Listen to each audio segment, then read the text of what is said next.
Morning guys, welcome to guideline English spoken YouTube channel. मैं रमाकांत उपाध्याय आप लोगों के लिए present continuous tense video lecture लेकर आया हूं।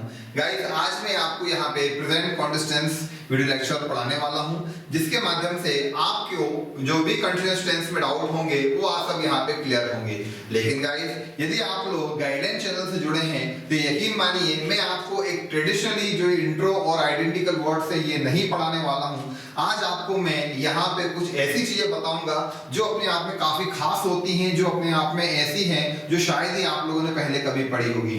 तो guys, present continuous tense part 1 जो आज का हमारा वीडियो लेक्चर है, ये आप सब लोगों के लिए काफी खास है, क्योंकि हम पूरे कॉन्टिन्यूअस टेंस को, पूरे प्रेजेंट कॉन्टिन्यूअस टेंस को पार्ट 1, पार्ट 2 एंड पार्ट 3 के माध्यम से आपको यहाँ पे पढ़ाएंगे और अंत में आपको एक प्रैक्टिस वीडियो लेक्चर भी प्रोवाइड कराएंगे, जिससे आपको प्रेजेंट कॉन्टिन्यूअस टेंस में कभी भी किसी प्रकार की कोई प्रॉब्लम्स नहीं होगी।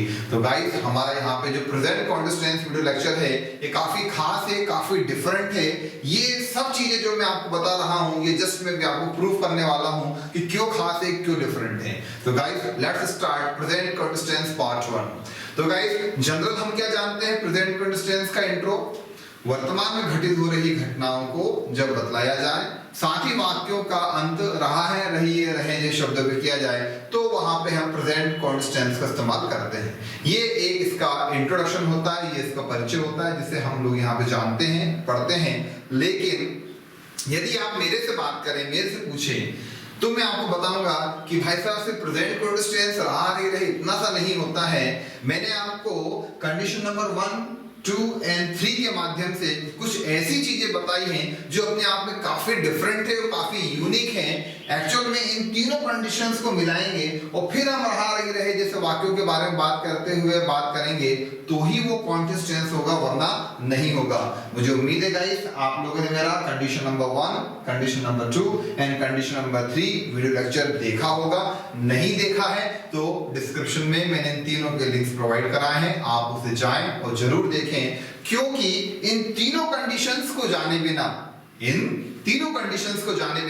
चाहे वो आपका प्रेजेंट कॉन्टिन्यूअस टेंस हो, पास्ट कॉन्टिन्यूअस टेंस हो या फ्यूचर कॉन्टिन्यूअस टेंस हो, वो तीनों ही यूजलेस हैं, क्योंकि मात्र वाक्यों का अंत रहा है, रही है, रहे जो शब्दों पे हो और वर्तमान में घटित हो रही घटनाओं को बताना हो और वही मुझे यहाँ पे सेम चीज पढ़ाना हो, तो उसके लिए आप लोग गाइडलाइन चैनल को सब्सक्राइब नहीं करेंगे। क्यों? क्योंकि यदि आप यहाँ पर हैं तो इसका मतलब ये है कि आपको यहाँ पे काफी डिफरेंट चीजें मिलनी चाहिए, और वो डिफरेंट चीजें ये हैं कि आपको कंडीशन नंबर 1, 2 एंड 3 के बारे में जानकारी होनी चाहिए। और मैं इसके बारे में पहले आपको काफी डिटेल में पढ़ा चुका हूं, प्लीज इनके वीडियो जरूर देखें, उसके बाद ही आपको यहाँ पे समझ में आएगा। मैं वीडियो लेक्चर में आगे बढ़ूं उसके पहले आपको जरा सा रिकैप करा दूं कि क्या था हमारा कंडीशन नंबर 1। तो कंडीशन नंबर 1 में मैंने आपको फ्यूचर में घटित होने वाली घटनाओं को कौन से बनना सिखाया था, ठीक है ना? भविष्य की घटनाएं वर्तमान में बन रही थी। कंडीशन नंबर 2 में मैंने आपको कुछ सेंटेंस ऐसे बताए थे जिनका एंडिंग रहा है, रही है, रहे जिस शब्दों पर नहीं हो रहा था, इसके बावजूद भी हम उनको प्रेजेंट कॉन्टिन्यूअस टेंस में अनुवाद कर रहे थे। जी, आपने सही सुना, क्योंकि ये जो चीजें हैं ये काफी डिफरेंट हैं। आप लोगों ने शायद आज तक ना पढ़ा हो, क्योंकि हम लोग अब तक क्या जानते हैं, मात्र रहा है, रही है, रहे जैसे शब्द पे वाक्यों का अंत। लेकिन मैंने आपको कंडीशन नंबर 2 में प्रूफ करके बताया था कि क्या कंडीशन से और क्या वहां पे ऐसे फॉर्मेट था जिसके आधार पे मैंने वाक्यों में रहा, रहे का इस्तेमाल नहीं करा और उसके बाद भी कंडीशन से बनाया। इसको जानने के लिए आप इस वीडियो लेक्चर को जरूर देखें। और कंडीशन नंबर 3 में मैंने आपको कुछ वर्ब ऐसी बताई थी जिनका एंड ऑफ द सेंटेंस रहा है, रही है, रहे जिस शब्दों पर हो रहा था, and in spite of that we didn't use that word in the present continuous tense, we converted these sentence in the present simple tense। मैंने आपको वहां पे उनको प्रेजेंट continuous में अलाउ ना करते हुए आपको प्रेजेंट सिंपल में उनका ट्रांसलेट करना सिखाया था। तो गाइस, मैं इस present continuous tense part 1 video lecture में इन तीनों कंडीशंस को शामिल करूंगा, और भी जो आपको मैं जितने भी वीडियो लेक्चर प्रोवाइड कराऊंगा, चाहे वो प्रेजेंट के हो, पास्ट के हो या फ्यूचर के हो, उन सब में इन तीनों कंडीशंस की काफी अहम भूमिका होती है। So please don't miss these videos, you should watch it that, उन्हें जरूर देखें। इसके अलावा आप लोग इन तीनों कंडीशंस में बताई हुई पहचान को आप हर कॉन्टिन्यूअस टेंस में अप्लाई करें। तो मैं यहाँ पे फिर से आपको रिपीट करा दूं, वर्तमान में घटित हो रही घटनाएं जिनका अंत रहा है, रही है, रहे जैसे शब्द पे हो तो वो कॉन्टिन्यूअस टेंस तो होता है, साथ ही साथ कंडीशन नंबर 1, 2 एंड 3 लागू होनी चाहिए, या वहां पे हमें उसके बारे में एग्जांपल्स का पता होना चाहिए। मैं आपको यहाँ पे हर कंडीशन और प्रैक्टिस वीडियो लेक्चर में तीनों कंडीशन में बने हुए सेंटेंस ही ज्यादातर पढ़ाऊंगा, जिससे आप लोगों की प्रैक्टिस और ज्यादा हो सके। तो गाइस ये तो रहा इसका इंट्रो जो मैंने आपके साथ अभी क्लियर करा। गाइस अब बात करते हैं इसके फॉर्मूलाज की, जिसे आप जनरली जानते हैं। गाइस आप लोग एक बहुत ट्रेडिशनली फॉर्मूला जानते हैं जो कि प्रेजेंट कॉन्टिन्यूअस टेंस में इस्तेमाल किया जाता है। वो कुछ इस प्रकार से होता है, subject plus is am are, क्योंकि प्रेजेंट कॉन्टिन्यूअस टेंस में इसकी हेल्पिंग वर्ब क्या रहती है, इज एम आर। तो subject plus is am are plus verb first form ING plus object plus complement. ये एक ट्रेडिशनली एक फॉर्मूला है, एक सूत्र है, जिसके माध्यम से लगभग सभी जगह पे, प्लेसेस पे आपको प्रेजेंट कॉन्टिन्यूअस टेंस पढ़ाया जाता है। लेकिन मेरे नेचर के अनुसार फिर से मैं आपसे कहूं, आपके लिए मैं एक डिफरेंट फॉर्मूला लेके आया हूं, क्योंकि चीजें काफी डिटेल में पढ़नी चाहिए, तभी हमें समझ में आएंगी उनका मीनिंग क्या है। तो जो डिटेलिंग वाला फॉर्मूला है वो है आपका I plus am plus verb first form ING plus object plus complement. क्योंकि यहाँ पे मैं आपको अफर्मेटिव कैटेगरी पढ़ाने वाला हूँ, तो अफर्मेटिव कैटेगरी का फॉर्मूला जो ट्रेडिशनली आपको यहाँ पढ़ाया जाता है, इससे काफी विपरीत, काफी डिफरेंट फॉर्मूला आपके लिए ये रहेगा, क्योंकि आपको यहाँ पर एज ए ट्रेडिशनली फॉर्मूला पढ़ने की आवश्यकता भी नहीं है। तो आप समझ चुके होंगे गाइस, मैं आपको इस प्रेजेंट कॉन्टिन्यूअस टेंस पार्ट 1 में ना कि केवल एक ट्रेडिशनली इंट्रो के बारे में बता रहा हूँ, आपको मैंने काफी डिफरेंट 3 प्रकार के इंट्रो के बारे में रूबरू कराया, ठीक है। और आपको जो ट्रेडिशनली मैंने यहाँ पे एक फॉर्मूला बताया, हम इसका इस्तेमाल नहीं करेंगे, हम यहाँ पे काफी डिटेलिंग वाला फॉर्मूला इस्तेमाल करेंगे। क्योंकि आपका जो ट्रेडिशनली फॉर्मूला होता है, इसमें क्या होता है, एक सब्जेक्ट लिख देते हैं और उसके साथ आपको इज एम आर का इस्तेमाल करना सिखा देते हैं। लेकिन जैसे कि अब आप डिटेलिंग वाला फॉर्मूला देखेंगे तो आई के साथ सिर्फ एम का इस्तेमाल होता है, we you they plural noun में मात्र आर का इस्तेमाल होता है, he she it singular noun में केवल इस हेल्पिंग वर्ब का इस्तेमाल होता है। ये फॉर्मूला आपको ट्रांसलेटिंग में आपको काफी मदद करेगा, आपको वाक्यों का अनुवाद करने में काफी हेल्प करेगा, ना कि ये वाला फॉर्मूला, क्योंकि गलत तो नहीं है, it is also the correct. लेकिन जब हम बात करते हैं इसके इस्तेमाल की, जब हम बात करते हैं सीखने की, तो ये हेल्प नहीं करता है, क्योंकि आप लोगों को काफी डिटेल में पढ़ना आना चाहिए। तो ये फॉर्मूला सही तो है, लेकिन अभी आप लोगों के लिए उपयुक्त नहीं है। एकमात्र कारण आपको डिटेल में जाना चाहिए। तो गाइस डिटेल वाला फॉर्मूला जो मैं आपके लिए यहाँ पे लेके आया हूँ वो कुछ इस प्रकार है, I plus am plus verb first form ING plus object plus complement, ठीक है। नेक्स्ट है आपका we you they plural noun. क्यों, अब तक हम लोग क्या कर रहे थे, हम पूरा ग्रुप मानते थे I we you they plural noun, हम इसको प्लूरल मान के इनकी चीजों को एक साथ यहाँ पे पढ़ाया करते थे। लेकिन अब आपका आई एक पर्टिकुलर एम हेल्पिंग वर्ब लेके चलता है, इसलिए हमने आई को ग्रुप से डिफरेंट कर दिया, क्योंकि आई हमेशा एम हेल्पिंग वर्ब के द्वारा बनाया जाता है।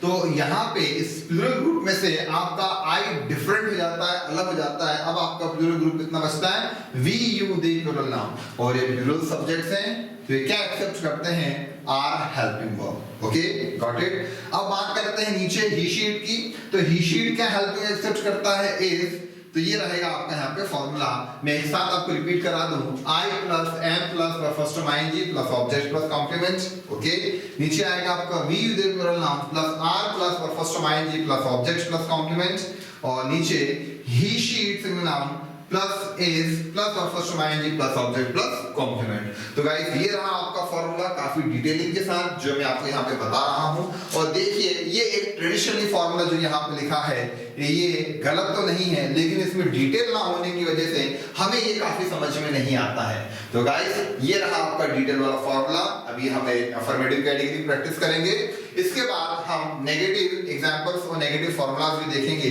तो ये रहा इसका अफर्मेटिव फॉर्मूला।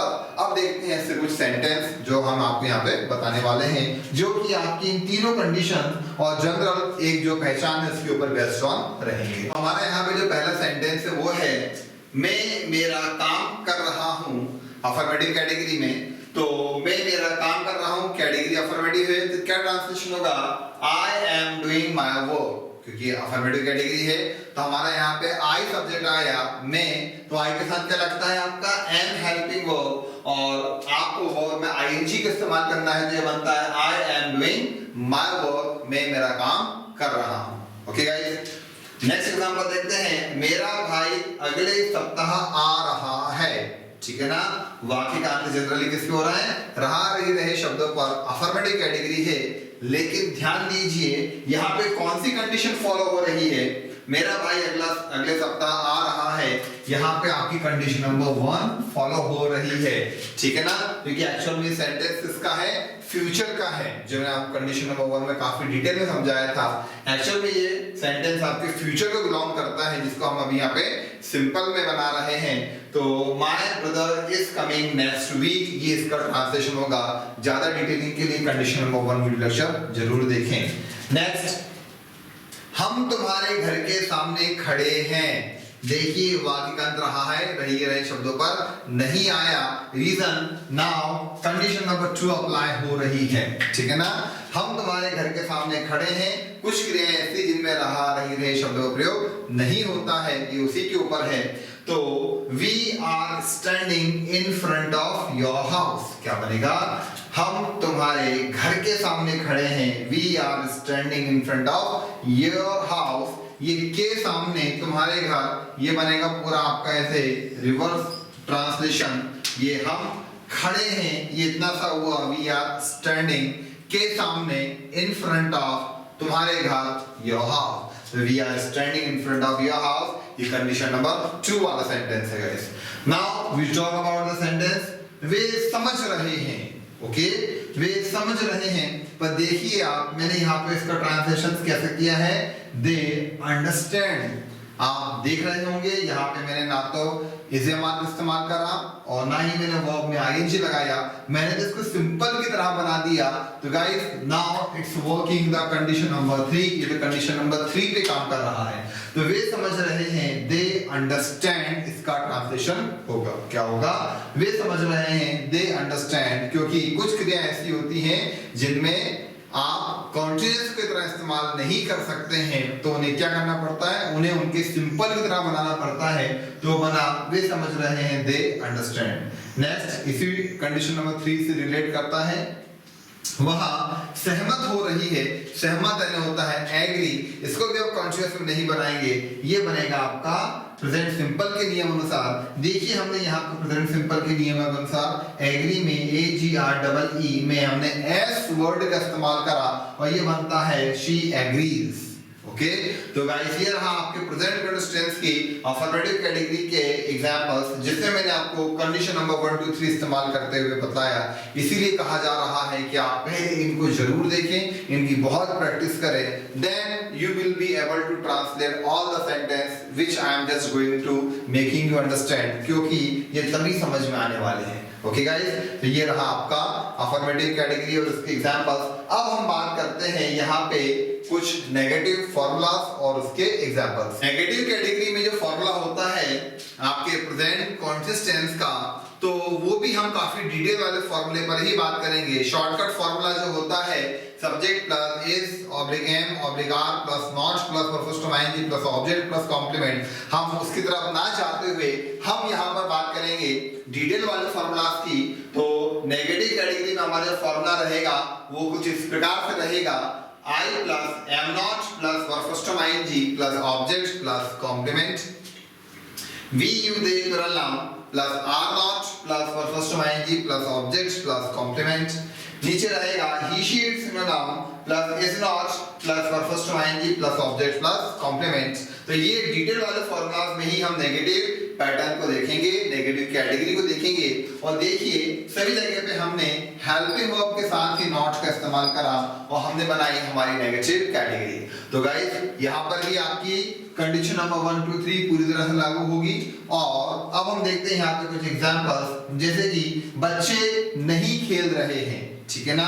वाक्य का किस पे हो रहा है, रहा रही रहे पर, तो हमने पहचाना प्रेजेंट कॉन्टिन्यूअस टेंस से इन 3 कंडीशंस का भी आप ध्यान रखें। और यहाँ पर नेगेटिव वर्ड का इस्तेमाल हुआ है नहीं का, तो आपकी कैटेगरी बनी नेगेटिव। तो ये सेंटेंस को आपका प्रेजेंट कॉन्टिन्यूअस टेंस के नेगेटिव कैटेगरी में, तो यहाँ पे आपका बनेगा बच्चा, यानी प्लूरल कैटेगरी में आएगा क्योंकि ज्यादा है, तो ये आपके बच्चे यानी चिल्ड्रन नाउन से जाने जाएंगे। तो नेगेटिव फॉर्मूला बनेगा सब्जेक्ट मतलब we plural noun plus are not plus first ING plus object plus complement, तो ये बनेगा चिल्ड्रन आर नॉट प्लेइंग। क्या बनेगा? Children are not playing. यहाँ पे इसका ट्रांसलेशन होगा। अगला रहेगा वह मुझसे बात नहीं कर रही है, तो नेगेटिव कैटेगरी है, वाक्यों का अंदर हार ही रही शब्दों पे हो रहा है, तो यहाँ पर भी आपका यही वाला फॉर्मूला लगेगा और आपका फॉर्मूला सिलेक्शन होगा he she it single noun plus is not plus first ING plus object plus complement formulas में, देखिए वह आपका यहाँ पे शी को प्रेजेंट करता है, तो आपका फॉर्मूला बोलता है ही शीट लगाइए, तो हमने यहाँ पे शी का इस्तेमाल करा। देन बोलता है इज नॉट लगाएं, तो हमने यहाँ पे इज नॉट का इस्तेमाल करा। देन वर्ब फर्स्ट आईएनजी, तो वर्ब फर्स्ट आईएनजी हमें वर्ब में लगाना है, तो यहाँ पे बात करना वर्ब होता है जिसे हम लोग टॉक बोलते हैं, तो ये बनेगा टॉकिंग। और मुझसे, तो ये से बनेगा टू और मुझ होगा मी, तो ये हुआ she is not talking to मी।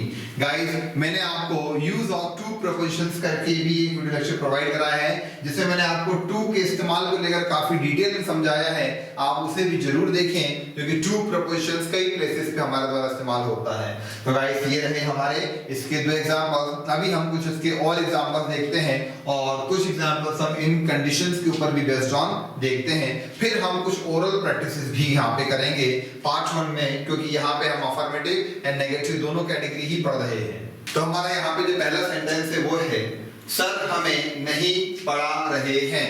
क्या हो रहा है? नेगेटिव कैटेगरी, सर हमें नहीं पढ़ा रहे हैं। किस वर्ड से पहचाना हमने कि कॉन्टिन्यूअस है? वो है रहा है, रही है, रहे हैं, और वाक्य के बीच में नहीं शब्द का इस्तेमाल हुआ, तो ये बना आपका नेगेटिव सेंटेंस। तो ये बनता है सर हमें नहीं पढ़ा रहे हैं। इसका ट्रांसलेशन होगा sir is not teaching us. क्या बना? Sir is not teaching us, क्योंकि सर यहाँ पे एक सिंगल नाउन है, तो ये बनेगा सेंटेंस आपका sir is not teaching us. Next sentence वह कक्षा में नहीं बैठी है। यहाँ पे माना कि हमारा वाक्य का अंत रहा है, रही है, रहेंगे शब्दों पर नहीं हो रहा है, इसके बावजूद भी ये कंटिन्यूअस है। रीजन आपकी कंडीशन नंबर 2। कंडीशन नंबर 2 में मैंने आपको 3 वर्ब बताई, ये उसी बना है, तो ये बनेगा she is not sitting in the class या she is not sitting in the classroom, क्योंकि नेगेटिव कैटेगरी में हम शी के साथ यानी ही शी के साथ नॉट हेल्पिंग वर्ब का इस्तेमाल करेंगे, और बैठना यानी बैठने काम लगातार चल रहा है, इस वजह से हमने यहाँ पर इसको कॉन्शियस फॉर्म में बनाया। और आपका सेंटेंस बनेगा she is not sitting in the class, क्योंकि 3 वर्ब है कंडीशन नंबर 3 में, sit, stand and suffer. Okay, next वो हमारे लिए खाना नहीं बना रही है। नेगेटिव कैटेगरी है, ओके, और रहा नहीं रहे शब्द का इस्तेमाल हो रहा है, तो ये आपका प्रेजेंट कंटीन्यूअस का नेगेटिव सेंटेंस हुआ। और वो यहाँ पे आप इसको एक सिमिलर सेंस में लें, भले ही हम यहाँ पे वो वर्ड का इस्तेमाल कर रहे हैं, देखिए वो हमारे लिए खाना नहीं बना रही है, यहाँ पे वो यानी बनेगा आपका शी के सेंस में आएगा, तो ये कैटेगरी होगी आपकी नेगेटिव। सब्जेक्ट आपका ही शीट में से सिलेक्शन होगा, तो फॉर्मूला आपका बनेगा he she it noun plus is not plus verb first form ING. तो आपका जो ट्रांसलेशन होगा वो हमारे लिए खाना नहीं बना रही है, she is not preparing food for us. क्या बनेगा? She is not preparing for us। यहाँ पे भी ये for एक प्रपोजिशन से, जिसको लेकर भी मैंने आपको यहाँ पे पर्टिकुलर वीडियो लेक्चर प्रोवाइड कराया है, ठीक है ना। तो ये हुआ आपका नेगेटिव। एक एग्जांपल और लेते हैं, वे शक नहीं कर रहे हैं। ओके गाइस, वे शक नहीं कर रहे हैं और वह विश्वास नहीं कर रही है। ये दोनों सेंटेंस मैंने आपको कंडीशन नंबर 3 से रिलेट करके दिए हैं। यहाँ पर आप जब इनका ट्रांसलेशन करेंगे तो आप पाएंगे कि ये कॉन्टिन्यूअस में है, रहा रही रहे जिस शब्द का इस्तेमाल हो रहा है, पर इसके बावजूद भी ये कॉन्शियस में ना बन के किसे बनेंगे? सिंपल के नियमों अनुसार, क्योंकि 25 क्रिया में आईएनजी नहीं रखता है। ज्यादा जानकारी के लिए कंडीशन नंबर 3 देखें, तो वे शक नहीं कर रहे हैं, ये बनेगा दे डोंट डाउट। क्या बना? दे डोंट डाउट, वे शक नहीं कर रहे हैं। अगला है वह विश्वास नहीं कर रही है, सेम कंडीशन नंबर 3 पे बना हुआ है, तो बनेगा शी डजंट बिलीव। क्या बना? She doesn't believe. ये भी हमारा यहाँ पे है। देखिए आपका रहा रही रहे कॉन्टिन्यूअस की तरह आ रहा है, सब चीजें आपकी है, ये नेगेटिव रहा दोनों में। इसके बावजूद भी इनमें वो 25 क्रियाएं शामिल की गई जो कि कंडीशन नंबर 3 में पढ़ाई जाती हैं, तो ये इनके कॉन्टिन्यूअस ना बन के इनके सिंपल में बना। तो गाइस ये रहा आपके प्रेजेंट कंटीन्यूअस टेंस पार्ट 1 में अफर्मेटिव कैटेगरी और नेगेटिव कैटेगरी के फॉर्मूला और उनके एग्जांपल्स, और साथ ही साथ मैंने जैसा कहा था कि मैं आपको कंडीशन नंबर 1 2 3 से रिलेटेड एग्जांपल्स और प्रैक्टिसेस भी कराऊंगा, तो ये रहे उनके सब प्रैक्टिसेस। तो गाइस अब आप जितना हो सके इन कंडीशंस की प्रैक्टिसेस करें और कंडीशन नंबर 1 2 3 को फॉलो करते हुए इसको आप रैंडमली इस्तेमाल करें। तो मिलते हैं हमारे present continuous tense part 2 video lecture में। Thank you guys.